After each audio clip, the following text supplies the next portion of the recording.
in general terms, there's a great bunch of builders here in Christchurch and throughout New Zealand. They're qualified, they're very capable tradesmen. If they don't understand the principles of superhome, of how to achieve high performance and energy efficiency, they may not understand the need to put attention into some details. And while they're doing a great job building, they may not understand things like thermal bridging, where cold transfers through steel or conductive surfaces to the interior, and then creates a problem with temperature control, with the need for depth of insulation, or to eliminate any gaps around the insulation. And there's a number of those. Yeah, building a house is not a easy process. There's a lot of moving parts, and the builder, the main contractor's got a lot of things that they have to coordinate.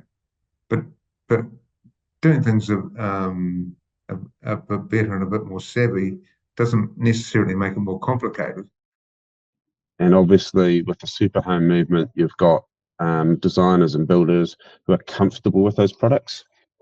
If you go to your Joe Bloggs builder who's never done a high performance house, and a designer who's never drawn up anything other than spec houses, then they're going to really struggle with delivering that. So I think getting those connections between the design community, the build community, and the punter out there who's interested, and probably education around you getting the right people on your team, I think is really, really important. And that dovetails quite nicely with the whole super home thing anyway.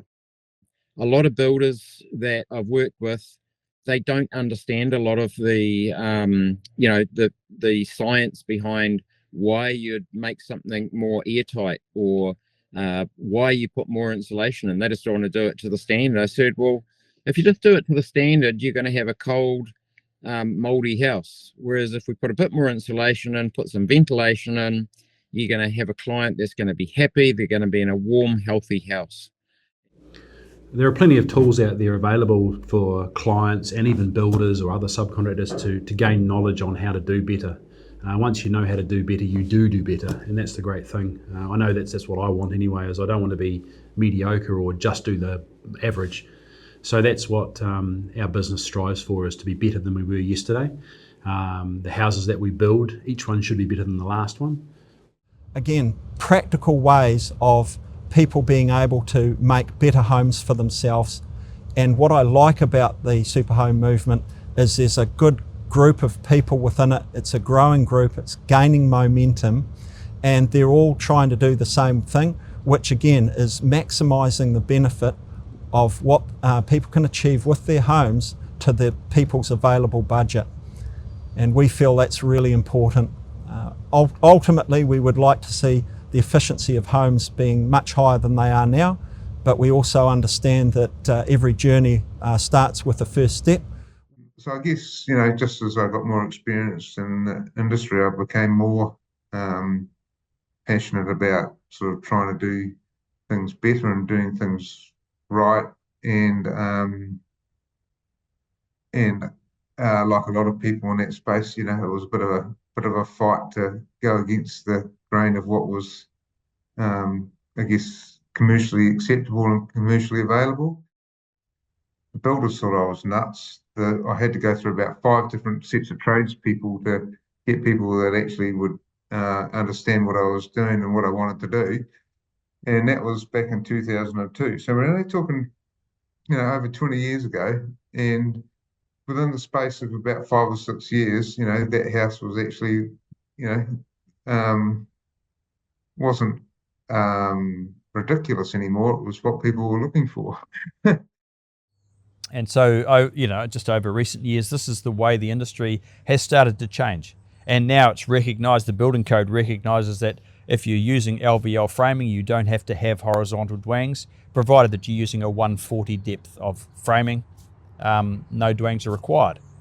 But whether that comes through into the design, the architect has to also understand that. And he also has to be committed to wanting to improve the performance of the home. Yeah, some people are very knowledgeable, and they're pretty clued up and they've done a lot of research. Others just don't have a clue, and that's the same again, like I say, with builders. Some of the builders that you speak to, they are very clued up, and others just don't want to know about it. And it's not until you actually educate them a bit, and just with not pushing it, but just saying, this is why we do this, and this is why you should be doing this. And then once they kind of get a bit of an understanding, they get it. And it's just making sure that we can keep making sure all the builders get it. We have a lot of builders and tradespeople we work with who understand it and are on board with most aspects of it, and really like the idea that they're actually building something that's a bit better than just the average as well. So they take pride in that, and especially if they sort of know that we're not going to.